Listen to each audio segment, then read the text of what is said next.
Friends, आप सभी का वशिष्ठ एकेडमी यूट्यूब चैनल पे स्वागत है।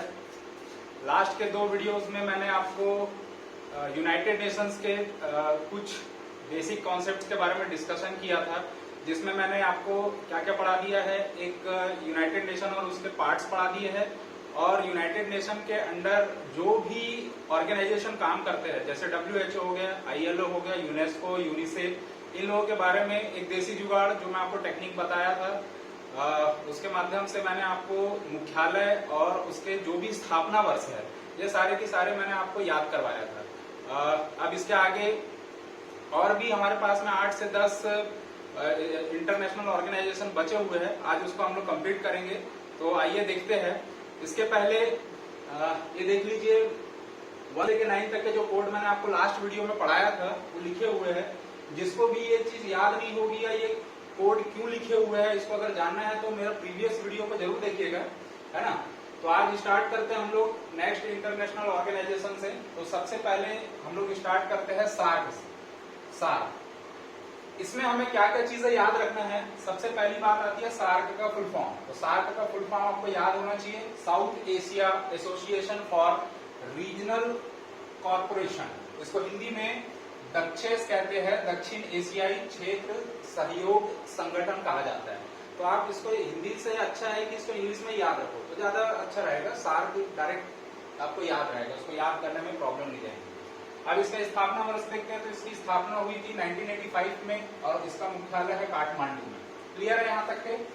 SAARC, south Asia. South Asia आप देखोगे, आप थोड़ा सा इसमें आपको खुद को होमवर्क करना पड़ेगा घर पे, मैप उठाना या फिर एटलस देखना। एटलस में साउथ एशिया के जितने भी नेशंस है, साउथ एशिया में कौन कौन से नेशंस आते हैं, ये सारे नेशंस को एक बार मैपिंग करके देखोगे आप, तो आपको क्लियर हो जाएगा कि साउथ एशिया एसोसिएशन में कौन कौन से राष्ट्र सम्मिलित है। वैसे मैं आपको इसमें बता देता हूँ कि 8 राष्ट्र इस एसोसिएशन में सम्मिलित है, जिसमें से 8 के 8 नाम मैं आपको याद करवा दूंगा। एग्जाम में आता है सार्क में कौन से राष्ट्र सम्मिलित है या नहीं है ना। तो अब इसमें हमको याद क्या करना रहेगा। सबसे पहले मैं स्थापना की बात करूं कि स्थापना ईयर इंपॉर्टेंट है, इसको कैसे याद करते हैं। तो देखते हैं सबसे पहले, जैसे यहाँ पर लिखा हुआ है सार्क, हमने लास्ट वीडियो में बताया था कि जो इंग्लिश में यहाँ पर लाइन लिखी हुई रहती है, उसी से कुछ हम लोग तोड़ मरोड़ के कुछ एक हम लोग सिंपल सा ट्रिक निकालते हैं, जिससे स्थापना वर्ष भी याद हो जाए और मुख्यालय भी याद हो जाए। क्लियर है। अब इसमें देखते हैं कि इसको कैसे याद करते हैं। तो मैंने यहाँ से एक वर्ड उठाया हूं, सार्क। सार्क को आप दूसरे नजर से देखते हैं। सार्क मतलब क्या हो गया। सार्क आप जानते हो कि एक मछली का नाम है, ठीक है। अब सार्क से बड़ी बहन कौन होती है, बहन समझ लो या भाई समझ लो। क्लियर। शार्क का बड़ा भाई हम लोग इसको क्या लिख सकते हैं, वेल। वेल मछली है, शार्क मछली सुने हो, शार्क का बड़ा भाई वेल, बड़ी बहन वेल मछली। क्लियर। ये एक वर्ड यहां से निकला, सार्क से वेल बना। अब वेल, अब आप लोग मछली तो देखे होगे, मछली के अंदर क्या चीज रहता है। मछली के अंदर क्या रहता है, जो खाते होगे वो आप जानते होगे कि मछली के अंदर क्या रहता है। मछली के अंदर रहता है कांटा। क्या रहता है, कांटा। क्लियर। अब यहाँ से 2-3 वर्ड में यहाँ से निकाल लिया। एक बार फिर से समझते हैं कि मैंने क्या बताया। सार्क उठाया, सार्क को मछली के पॉइंट ऑफ व्यू से देख रहे हैं, एसोसिएशन को अभी छोड़ दे रहे हैं, हमको ट्रिक बनाना है। शार्क से मैंने वेल बना दिया, शार्क की बड़ी बहन वेल होती है, वेल में क्या रहता है, कांटा रहता है, या मछली में क्या रहता है, कांटा रहता है। तो एक लाइन याद होगी, शार्क से वेल, वेल से कांटा। अब इससे क्या क्या सॉल्व हो रहा है इसको देखते हैं। यहाँ पर एक वर्ड लिखा है मैंने वी। वी को कैसे डिकोड करेंगे। वी को मैंने बताया था कि यहाँ पे वी फॉर क्या हो गया आपका 8। तो यहाँ पर मैं लिख दिया 8। एच और ई से हमको कोई लेना देना नहीं है। इसके बाद में कैपिटल लेटर लिखा है एल। अब ये एल को देखिए, एल से मैंने क्या बताया था 5, ये हो गया 5। यहाँ से मिल गया आपको 85, 1985 इसका स्थापना वर्ष हो गया। दूसरा चीज आगे बढ़ते हैं, ये लिखा हुआ मैंने कांटा। अब ये कांटा से क्या चीज याद रहेगा हमको, कांटा से याद रहेगा काठमांडू। थोड़ा सा रिलेट करके देखो, समझ में आ जाएगा आप लोगों को। कांटा से क्या बन जाएगा आपका, काठमांडू। तो यहाँ से आपका ये काठमांडू मुख्यालय का टेंशन खत्म। क्लियर है। थोड़ी सी फनी है बट याद तो करना पड़ेगा, याद करने के लिए कुछ भी कर सकते हैं हम लोग। क्लियर है। अब देखो, अब यहाँ पर बात आती है 8 राष्ट्र इसमें शामिल है। तो क्वेश्चन बनता है कि कौन कौन से 8 राष्ट्र इसमें शामिल है, ये हमको पता होना चाहिए, क्योंकि क्वेश्चन ऐसा भी आता है कि इसमें से कौन सा नहीं है, 4 ऑप्शन दे देगा, तो आपको पहले ये तो पता रहे कि कौन कौन से राष्ट्र इसमें शामिल है। तो इसको एक सिंपल से ट्रिक के माध्यम से मैं आपको एक्सप्लेन करता हूँ। तो इसके लिए ट्रिक है BSP इन MBA। ये छोटा सा याद रखिएगा, BSP इन MBA। अब BSP इन MBA याद रखने से क्या क्या यहाँ पर बन रहा है इसको देखते हैं। सबसे पहले बी से आपका कौन सा राष्ट्र आ जाएगा, बांग्लादेश, ये आपका बन गया बांग्लादेश। एस से क्या बन जाएगा, श्रीलंका। पी से क्या बन जाएगा, पी से बन जाएगा पाकिस्तान। आई से क्या है, आई से हमारा देश है इंडिया। एन से क्या है, हमारा पड़ोसी देश नेपाल। एम से क्या बन जाएगा, एम से बन जाएगा मालदीव। बी से क्या बन जाएगा, भूटान। और ए से क्या बन जाएगा, अफगानिस्तान। क्लियर। तो ये 8 राष्ट्र है, 8 राष्ट्र के नाम आपको याद होना चाहिए। B for Bangladesh, S for Sri Lanka, P से पाकिस्तान आ गया, आई से इंडिया आ गया, एन से नेपाल आ गया, एम से मालदीव आ गया, बी से भूटान आ गया, ए से अफगानिस्तान आ गया। क्लियर है। तो ये सिंपल सी 2 ट्रिक आपको याद रखना। और ट्रिक याद क्या रखना, अभी तक के आपको याद हो गया होगा। क्या है, एक बार फिर से समझते हैं। सार्क से मैंने वेल बनाया, वेल से कांटा बनाया। क्या इंटरकनेक्ट होनी चाहिए। ट्रिक हम कुछ भी बना सकते हैं, लेकिन हमको एग्जाम में क्लिक भी तो करना चाहिए, ऐसी ट्रिक बनाना है।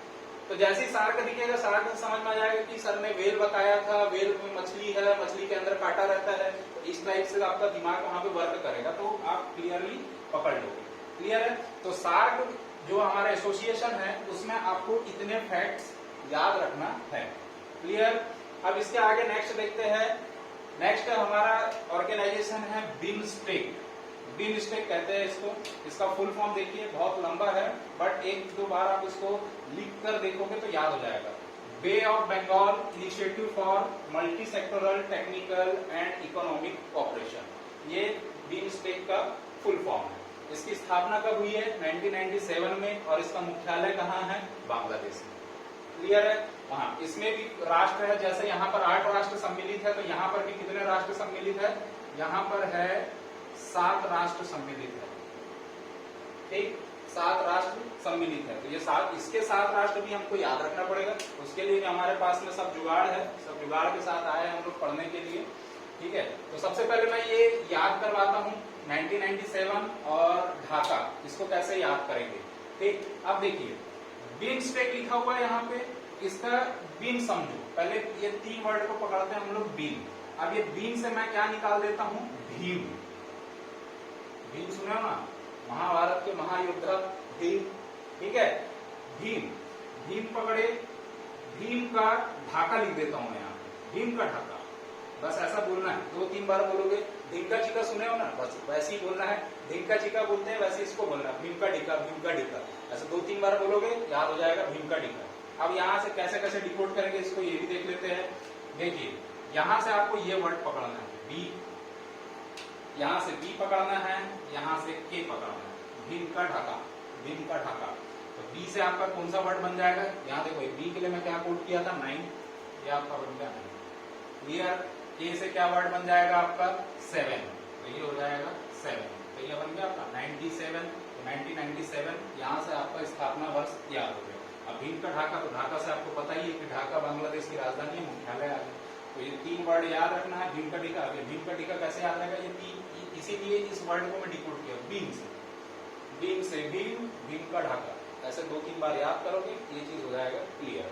अब आगे बात करते हैं इसके 7 जो नेशंस है जो इसमें सम्मिलित है, तो इसको कैसे याद किया जाए।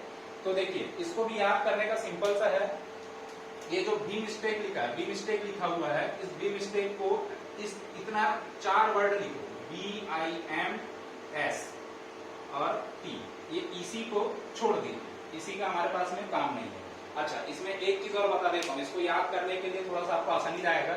यहाँ पर क्या लिखा हुआ है, bay of Bengal. Bay of Bengal का मतलब ये है कि जो हमारा भारत देश का नक्शा है, तो यहाँ पर है क्या, बे ऑफ बंगाल, बंगाल की खाड़ी यहाँ पर है। तो बंगाल की खाड़ी के आसपास के रीजन के जितने भी नेशन है उन्हीं नेशन से मिलकर ये एसोसिएशन को बनाया गया है। क्लियर है। तो जो बंगाल की खाड़ी है, अभी बंगाल की खाड़ी के पास पास कौन कौन से राष्ट्र है, बस उतना आपको याद रह गया तो आपका बन जाएगा। अब जैसे बी है, तो बी से क्या क्या बन जाएगा, इसको देखो। बी से सबसे पहले आता है बी से बांग्लादेश, बांग्लादेश आ गया। ठीक है, बांग्लादेश आ गया। तो बी से एक और याद कर लो, भूटान, भूटान आ गया। भूटान आ गया तो भूटान का पड़ोसी देश भी याद कर लो, नेपाल। बी से ही तीन वर्ड को एक साथ कंबाइन करके देखना है, बी से बांग्लादेश, बी से भूटान, और भूटान वाला पड़ोसी देश हमारा है, बोले तू भी चल सम्मेलन में, वो भी आ गया। तो नेपाल को भी हम लोग पकड़ के लेकर आ गए। क्लियर। आई से सभी को पता है इंडिया, एम से म्यांमार, एम से क्या हो गया, म्यांमार हो गया।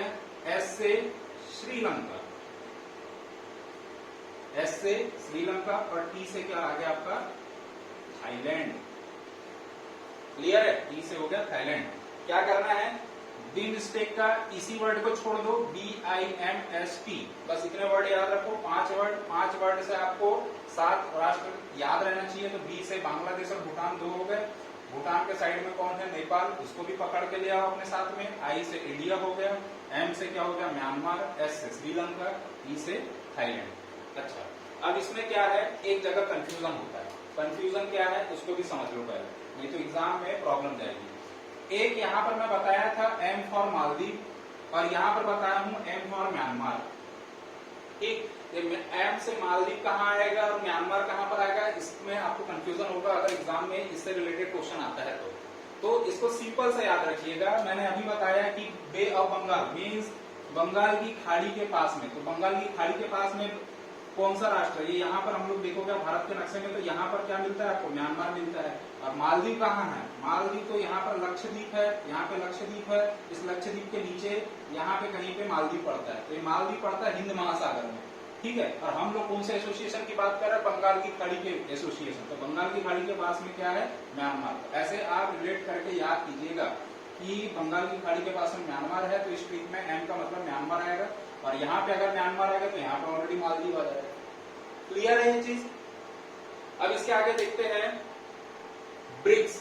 लास्ट वीडियो में मैं आपको एक क्वेश्चन बताया था कि इसमें से ब्रिक्स नेशन कौन सा नहीं है। तो ब्रिक्स एक्चुअल बना ही किस पर है, जो लेटर यहाँ पर दिख रहा है ब्रिक्स में मैं यहाँ पे बता देता हूँ। ब्रिक्स में जो लेटर आपको दिख रहा है वो लेटर से ही आपको इस चीज को याद रखना है। तो एक बी से क्या बन जाएगा, बी से बन जाएगा ब्राजील, आर से बन जाएगा रशिया। अगर दिख नहीं रहा होगा तो आप अपने कॉपी में लिख कर देख सकते हैं, लिख लीजिएगा, नोट्स बना लीजिएगा। आई से आ जाएगा इंडिया, सी से आ जाएगा चाइना, और एस से आ जाएगा साउथ अफ्रीका। तो यहाँ पे थोड़ा सा हॉटस्पॉट हो गया है, जगह मेरे पास में जगह की कमी है, इसलिए थोड़ा सा एडजस्ट कर लीजिएगा, है ना। तो देखिए ब्रिक्स से डायरेक्ट आपको नेशन याद रखना है, Brazil, B for Brazil, R for Russia, I for India, C for China, S for south Africa. Clear है यहाँ तक के। अच्छा, एक चीज और अभी मैंने इसका ट्रिक नहीं बताया है कि 2006 में ये इसकी स्थापना हुई है, और इसका जो हेडक्वार्टर है वो है संघाई चाइना में। क्लियर। तो इसको कैसे याद रखेंगे, इसके लिए मैं यहीं पे थोड़ा सा ये यहाँ पे बता दे रहा हूँ। यहाँ पर इसको ट्रिक को देख लीजिएगा। तो यहाँ पर ट्रिक को देखने से थोड़ा सा जगह का प्रॉब्लम है, थोड़ा सा एडजस्टमेंट आपको कर लीजिएगा। क्लियर।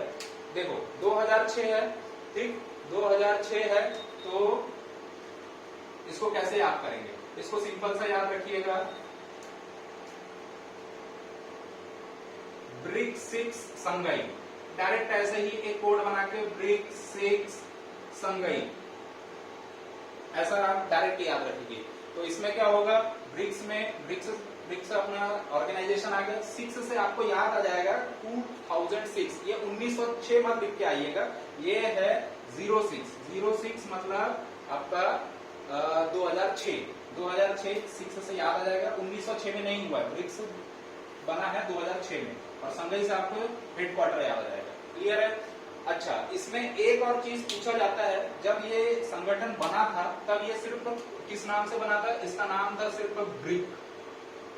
ब्रिक बना था, जिसमें 4 ही राष्ट्र थे, ब्राजील, रशिया, इंडिया और चाइना बस थे। लेकिन 2010 में साउथ अफ्रीका इसमें ऐड हुआ है। ये जो साउथ अफ्रीका लिखा हूं मैं यहाँ पर लिख देता हूँ 2010 में साउथ अफ्रीका ऐड हुआ है, तो इसलिए इसको पूरा ये वर्ड बन गया फिर ये ब्रिक्स।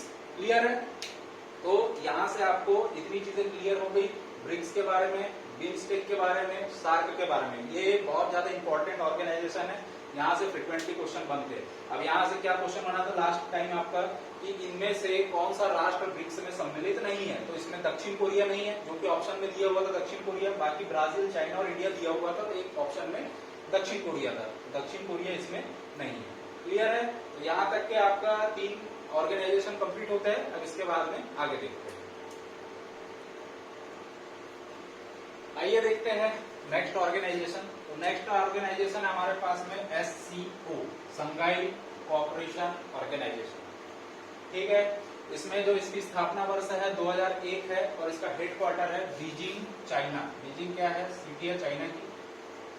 अच्छा, इसमें एक कंफ्यूजन होता है, कभी भी एग्जाम में अगर ऐसा लिखा है संघाई कोऑपरेशन ऑर्गेनाइजेशन और उसका मुख्यालय पूछा, तो उसके ऑप्शन में संघाई भी दिया रहता है, बीजिंग भी दिया रहता है। ठीक है? तो इसमें आपको संघाई यूज नहीं करना है, बीजिंग है इसका मुख्यालय। कंफ्यूजन होता है एग्जाम में, इसलिए इसको यहीं पे क्लियर कर लेना कि संघाई, इसका नाम बस संघाई है, लेकिन इसका जो हेडक्वार्टर है वो बीजिंग है। क्लियर? इसमें अब इसको याद कराने की अगर मैं ट्रिक बनाऊं 2001 को और बीजिंग को कैसे याद रखेंगे, तो सिंपल सा ये SCO जो हम लोगों ने लिखे है ना, इसको देखो SCO, ये तो आपका कॉर्पोरेशन का नाम हो गया, ऑर्गेनाइजेशन का नाम हो गया। इसमें आप सिर्फ इतना सा याद रखिएगा, एक वर्ड इसमें ऐड कर लो T। ये क्या बन गया? स्कॉट। क्या बन गया? स्कॉट। स्कॉट आप जानते होंगे, जो जीत जाते हैं स्टूडेंट्स उनको पता होगा कि स्कॉट क्या होता है ना? तो स्कॉट के साथ साथ चिलिंग भी याद रख लेना, चिलिंग। स्कॉट के साथ में क्या याद रख लेना? चिलिंग। स्पेलिंग हो सकता है मिस्टेक हो, इसमें स्पेलिंग को ज्यादा ध्यान मत दीजिएगा, बस अपना जुगाड़ का ध्यान दीजिए, है ना? तो स्कॉट चिलिंग मार के आना। बोलते हैं स्टूडेंट्स लोग जब जाते हैं, जिम जाते हैं, तो कहते हैं स्कॉट चिलिंग मार के आना। तो बस यहीं से आपको स्कॉट और चिलिंग, ये 2 वर्ड अगर आपको पता चल गए तो यहाँ से आपका ट्रिक निकल के आ जाएगा। क्या ट्रिक निकल के आ जाएगा? अब देखो ये लास्ट के 2 वर्ड को देखो, ये लास्ट के 2 वर्ड देखोगे आप, ये आपको 0 दिख रहा है और T से वहां पे आप डिकोड करोगे तो क्या दिखेगा आपको? 1। अब ये 0 1। अब अभी तक के मैंने क्या बताया था कि 1900 के बाद आता है, लेकिन 1901 में नहीं है, इतना पुराना नहीं है। आप इसको 2001 याद रखेंगे। ठीक है? 2001 में आपका इसका स्थापना हुआ है SCO का। क्लियर? और चिलिंग से आप याद कर सकते हैं, चिलिंग में ये लास्ट में ही बन रहा है, तो थोड़ा सा आपको इसको घुमाकर याद रखोगे तो ये बीजिंग बन जाएगा। चिलिंग का क्या बन जाएगा? बीजिंग बन जाएगा। चिलिंग बीजिंग, चिलिंग बीजिंग, ऐसे करोगे याद हो जाएगा। क्लियर? उस SCO का आपको मुख्यालय और स्थापना वर्ष कैसे याद रहेगा? SCO, ये तो ऑर्गेनाइजेशन का नाम है, इसको पकड़े, इसमें साइड में सिर्फ एक T लगा दिए, तो ये बन गया आपका Scott. Scott chilling, Scott chilling, ऐसे याद रखिएगा। लास्ट के 2 वर्ड से आपका ये 0 1 निकल के आ जाएगा और ये हो गया आपका बीजिंग। सिंपल सा। अब इसके बाद नेक्स्ट देखते हैं आसियान। इसको ऐसे ही पढ़ा जाता है, अब कई अलग अलग वे में भी पढ़ते हैं, लेकिन हम इसको ऐसे ही पढ़ेंगे आसियान करके। आसियान का फुल फॉर्म याद रखिएगा, association of south east Asian nation. Clear? अब इसका भी स्थापना देख लो और हेडक्वार्टर देख लो, 1967, एंड हेडक्वार्टर क्या है इसका? जकार्ता, जो कि कैपिटल है किसकी? इंडोनेशिया की। ठीक है? अब इसको कैसे याद करते हैं, इसको भी थोड़ा सा फनी टाइप से हमको बनाना पड़ेगा। आइए देखते हैं कैसे बनाते हैं। आसियान से आपको एक चीज, जैसे हिंदी में मैं लिखूं आसियान, कैसे लिखेंगे? आसियान। आसियान से एक वर्ड आपको दिख रहा होगा हंसना, हंसना, आसियान या हंसना, इस टाइप से आप इसको प्रोनाउंस कर सकते हैं। तो मैं यहाँ पर लिख देता हूं हंसना। ठीक है? आसियान हंसना, ऐसा थोड़ा सा रिलेट करोगे, बनेगी चीजें। आसियान हंसना, आसियान हंसना, ऐसा करके। ठीक है? हंसना बन गया। अब हंसते कब है हम? हंसते कब है हम? जोक पे, कोई जोक मारेगा तभी तो हम उस पर हंसेंगे, है ना? कोई जोक बोलते हैं, कभी भी कोई दोस्त जोक सुनाता है तभी तो हमें हंसी आती है ना? तो देखिए मैंने क्या किया, आसियान को कन्वर्ट किया हंसना में। हंसना कब होता है, जब आप कोई जोक सुनते हैं तो आप उस पर हंसते हैं। बस ये सिंपल सा ट्रिक बन गया। अब इसको कैसे डिकोड करेंगे इसको देखिए। यहाँ पर आपको एक लेटर पकड़ना है जे। जे का कोडिंग क्या दिखा रहा है यहाँ पे 6, और यहाँ से वर्ड पकड़ेंगे हम लोग के। के से क्या कोडिंग दिख रहा है आपको 7। ये हो गया आपका 1967। कोई समस्या है यहाँ तक की? जिसको भी जो भी ये वीडियो को फर्स्ट टाइम देख रहा है, मेरा लास्ट वीडियो को एक बार देख लीजिएगा कि कैसे कोड और डिकोड करते हैं। ये मैं लास्ट वीडियो में बहुत अच्छे तरीके से समझाया हूँ, तो आप उसको पहले देख लीजिएगा अगर जो फर्स्ट टाइम इस वीडियो को देख रहे हैं तो, है ना। तो यहाँ से जे और के 6, 7 ये चीज आ गया। अब ये जेके से आपको एक चीज और याद आ जाएगी। जेके से एक चीज और याद आ जानी चाहिए, जब जकार्ता लिखते हो तो जकार्ता कैसे लिखोगे, ऐसे लिखोगे जकार्ता। तो यहाँ पर जे और के आ रहा है, बस इसी से याद लिखिए, जोक से जकार्ता।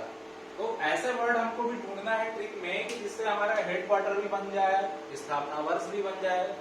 सिंपल हो जाता है याद करने में। अब देखिए अभी तक के मैंने कितने ऑर्गेनाइजेशन पढ़ा दिए हैं, सबके इस्टेब्लिश ईयर अलग अलग है। ऐसे अगर याद करने के लिए जाओगे तो कितनी परेशानी होगी, इसलिए थोड़ा सा ट्रिक के माध्यम से याद करोगे बन जाएगा। अब 2 क्वेश्चन आपको मैं दिखा चुका हूँ कि 2 क्वेश्चन आते हैं इस ऑर्गेनाइजेशन से किसी भी पेपर में। ऐसा नहीं है कि सीजीएसआई में ही आ रहा है, किसी भी पेपर में ये ट्रेंड चलता है। इंटरनेशनल ऑर्गेनाइजेशन से 1-2 क्वेश्चन बनते ही बनते हैं। ठीक है, चलो आगे देखते हैं। आगे है ओपेक। एक है ओपेक, एक है एपेक, ऐसे ही बोला जाता है इसको। हम लोग जो पढ़ते हैं वैसे ही पढ़ते हैं। एक है ओपेक, एक है एपेक। अब इसके फुल फॉर्म से हमको थोड़ा सा दिमाग लगाना पड़ेगा। देखिए ओपेक क्या है, organisation of petroleum exporting countries. मतलब जो भी वर्ल्ड में ऐसी कंट्री जो पेट्रोलियम को एक्सपोर्ट करती है, जैसे साउथ अफ्रीका के कुछ नेशंस हो गए, और आपका दुबई सुने हो गए, अबुधाबी सुने हो गए, ईरान, इराक, कतर, ये जितने भी नेशंस है ये सब क्या करते हैं, पेट्रोलियम एक्सपोर्टिंग कंट्रीज है। तो ये सारे कंट्रीज मिलकर एक ऑर्गेनाइजेशन बना है जिसको ओपेक कहा गया, organisation of petroleum exporting countries. Clear. अब इसका स्थापना वर्ष क्या है, 1960 है, और इसका हेडक्वार्टर क्या है, वियना ऑस्ट्रिया में। ठीक है, इसका हेडक्वार्टर क्या है, वियना ऑस्ट्रिया में। अब इसको कैसे याद करेंगे, अब देखो, अब ये इसके शॉर्ट फॉर्म से तो मेरे को कुछ समझ में नहीं आया ट्रिक, लेकिन इसमें से मैंने एक चीज को पकड़ा है, पेट्रोल। ठीक है, पेट्रोल। अगर इसका फुल फॉर्म आपको याद रहेगा, पी से आप याद रखिएगा पेट्रोलियम। ठीक है, तो यहाँ पर मैं छोटा सा ट्रिक बनाकर लाया हूँ, थोड़ा सा अच्छा लगेगा कि petrol gas, petrol gas Vienna में सस्ता मिलता है। ऐसा कुछ भी बना सकते हैं, वियना में सस्ता मिलता है या अच्छा मिलता है, जो भी है उसको आप देख सकते हैं। हमारा काम ये 3 वर्ड में यहाँ पे पेट्रोल गैस और वियना, ये 3 वर्ड में हमारा काम हो जाएगा। बस याद करने के लिए आप ऐसा याद रख सकते हो, पेट्रोल गैस वियना में सस्ता मिलता है। अब इससे क्या क्या बन गया, पेट्रोल से आपको याद आना चाहिए पेट्रोलियम एक्सपोर्टिंग कंट्रीज, जो कि ओपेक है। ठीक है, यहां से आप याद करोगे, क्या क्या डिकोड करोगे, पेट्रोल से ओपेक, पेट्रोलियम एक्सपोर्टिंग कंट्रीज का ऑर्गेनाइजेशन है। गैस, गैस को कैसे करोगे, जी फॉर क्या है वहां पे 6, और एस फॉर क्या है वहां पे 0 का मैं कोड नहीं लिखवाया हूँ, लास्ट वीडियो में लिखवाया था 0। एस से होता है 0, एस से होता है 0, यहीं पर लिख देता हूं मैं, थोड़ा सा कंफ्यूजन हो जाएगा नहीं तो। 0 का मैं क्या बताया था, मैं एस और जेड, एस और जेड बताया था 0 का कोड, वहां पे मैं लिखना भूल गया था, अभी देख लीजिए। तो जी से 6 बन गया, एस से 0 बन गया, तो ये बन गया आपका 60। तो 1960 क्या हो गया, स्थापना हो गई। और वियना है तो वियना से आप डायरेक्ट आपका हेडक्वार्टर निकल के आ गए। ओपेक का सिंपल सा ट्रिक याद रखिएगा, पेट्रोल गैस वियना में सस्ता है, सिंपल सा है ना। चलो आगे बढ़ते हैं। अब नेक्स्ट आता है एपेक। एपेक क्या है, एशिया पैसिफिक इकोनॉमिक कॉर्पोरेशन। ये भी एक संगठन है, एशिया पैसिफिक, एशिया मीन्स ये आपको जो प्रशांत महासागर के आसपास की जितनी भी कंट्रीज है, ठीक है, आसपास जितनी भी कंट्रीज है उनका एक संगठन है एपेक नाम से, एशिया पैसिफिक इकोनॉमिक के लिए काम करता है कि किसी भी राष्ट्र की इकोनॉमी अगर वीक है तो उसको स्ट्रॉन्ग कैसे किया जाए, उसका एक संगठन है। क्लियर। अब देखो इसका स्थापना क्या है, 1989, और सिंगापुर इसका हेडक्वार्टर है। अब इसके लिए क्या ट्रिक बनाया जाए, तो इसके लिए मैं थोड़ा सा लॉजिकल टाइप से है, कैसे लिखोगे, एपेक, एपेक को ऐसे लिखना, एपेक को ऐसे लिखोगे, ये जो ए लिखा है, जो मैं ए लिखा हूं, इसको भी नहीं वी बना देना, ठीक है। ये जो ए लिखा है उसको वी बना देना, पी को जैसे के वैसे लिख देना, और यहाँ पर एक नाम बन के आ जाएगा, ऐसा लिख देना, वीपी सिंह। एपेक से आपको याद हो जाना चाहिए वीपी सिंह। अगर वीपी सिंह किसी का नाम है तो बुरा मत मानिएगा, ट्रिक है, याद करने के लिए बनाई है, ठीक है। तो देखो वीपी सिंह से क्या हो जाएगा, अब वी से आपका एक कोड बन गया, वी फॉर 8, अब पी फॉर 9, तो ये 1989 ये आपका क्या बन गया, इस्टेब्लिशमेंट ईयर। और सिंह से तो आप सिंपली याद रख सकते हैं, सिंह से सिंगापुर आ गया, सिंह से क्या आ गया, सिंगापुर। तो ऐसी एपेक का बन गया। कुछ नहीं करना है, एपी ये दो वर्ड है, एक को ऐसा लिखा है, एक को ऐसा, जस्ट रोटेट कर दो, रोटेट कर दोगे तो वी जैसा लिख जाएगा, टी को उठा लिए, वीपी सिंह, एक नाम से याद कर लिए, एपेक वीपी सिंह, ऐसा भी याद कर सकते हैं, एपेक वीपी सिंह। तो वी फॉर 8, पी फॉर 9, 1989 इसका एस्टेब्लिशमेंट ईयर हो गया, और इसके बाद में सिंह से आप लिख लोगे क्या, सिंगापुर। क्लियर है यहाँ तक के? तो आई होप यहाँ तक के आपको समझ में आया होगा। ट्रिक के माध्यम से याद करोगे तभी समझ में आएगा, नहीं तो आप इसको छोड़ के जाओगे एग्जाम में, ठीक है। तो छोड़ना नहीं है, इतनी मेहनत कर रहे हैं इस टॉपिक पे, तो इसको अच्छे से पढ़िएगा, है ना। आगे अब देखते हैं और कुछ ऑर्गेनाइजेशन बचे हुए, उसको आगे कंटिन्यू करते हैं। चलिए आगे देखते हैं next organisation, NATO. NATO exam के पॉइंट ऑफ व्यू से थोड़ा सा इस बार इंपॉर्टेंट हो जाता है, क्योंकि इस बार आप लोग करंट में देखे होंगे रशिया और यूक्रेन का युद्ध चल रहा था। तो रशिया और यूक्रेन का युद्ध चल रहा था, तो उसमें क्या था, नाटो संगठन के बारे में करंट में बहुत सारी न्यूज़ें आई। नाटो एक संगठन है, किसका संगठन है, north Atlantic treaty organisation. Clear, north Atlantic means Atlantic महासागर। आप एक बार जरूर वर्ल्ड मैप देखिएगा, वर्ल्ड मैप में अटलांटिक महासागर देखिएगा, और अटलांटिक महासागर ऐसा एस की शेप में रहता है। तो इसका जो नॉर्थ पार्ट है, नॉर्थ पार्ट में इधर अमेरिका, इधर यूरोप, रशिया, इस टाइप के नेशंस है। तो जो भी नॉर्थ है, नॉर्थ अटलांटिक जो महासागर है, इसके आइट साइड में, मतलब इधर इधर जो भी राष्ट्र है उनका एक ट्रीटी है, एक ऑर्गेनाइजेशन है, उसको हम लोग कहते हैं नाटो, ठीक है। अब नाटो की स्थापना कब हुई है, आपसे यहाँ से बेसिकली क्वेश्चन यही पूछा जाएगा, नाटो न्यूज में है तो उसका स्थापना वर्ष और हेडक्वार्टर जरूर से जरूर पूछ सकते हैं एग्जाम में, तो इसको याद रखना, थोड़ा सा प्रायोरिटी में इसको रखिएगा नाटो को। तो इसकी स्थापना कब हुई है, 1949 में, और इसका हेडक्वार्टर है वो है ब्रुसेल्स, बेल्जियम में। क्लियर। अच्छा, अब इसको याद कैसे करेंगे, इसको याद करने का ट्रिक है,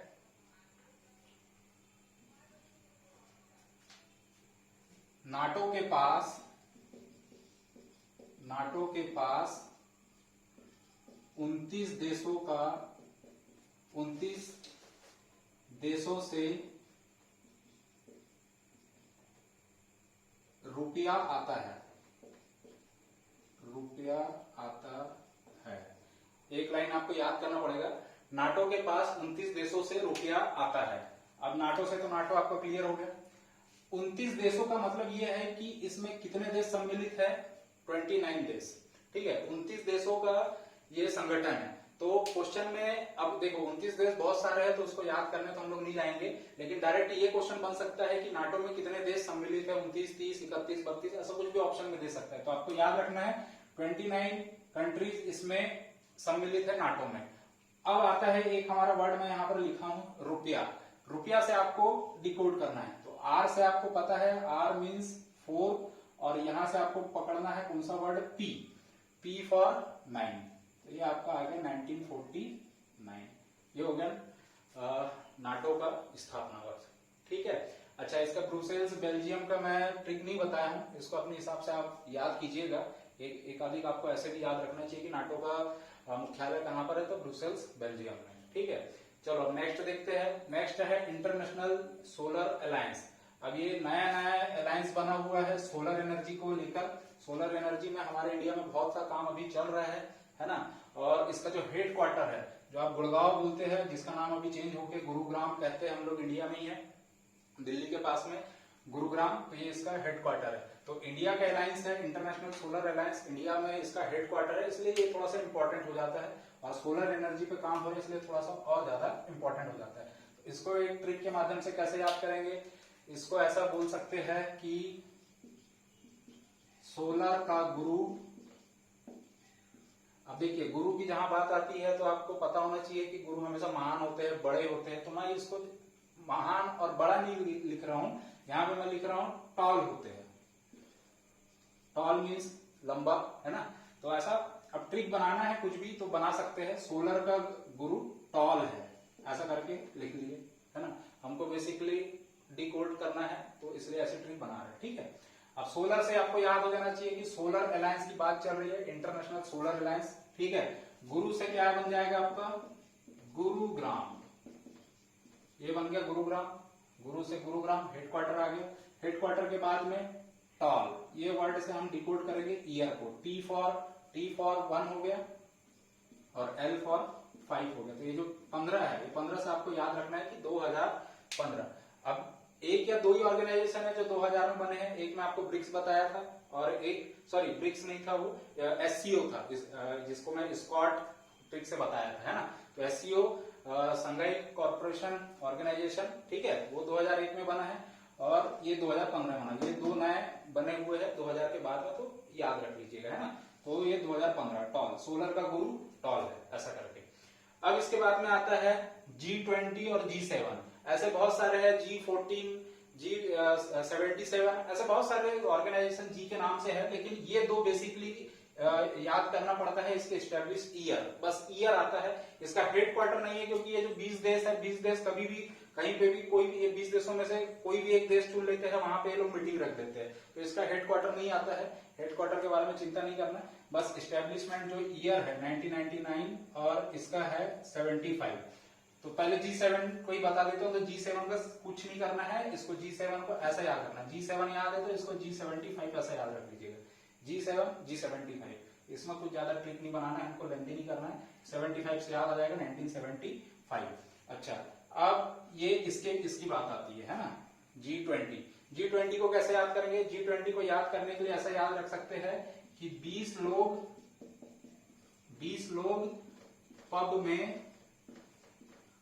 पब में डांस करने जाते हैं, डांस करते हैं या करने जाते हैं, जो भी लिखना लिख सकते हैं। हमारा काम हो गया, हमारा काम हो रहा है इससे, पब से, ठीक है।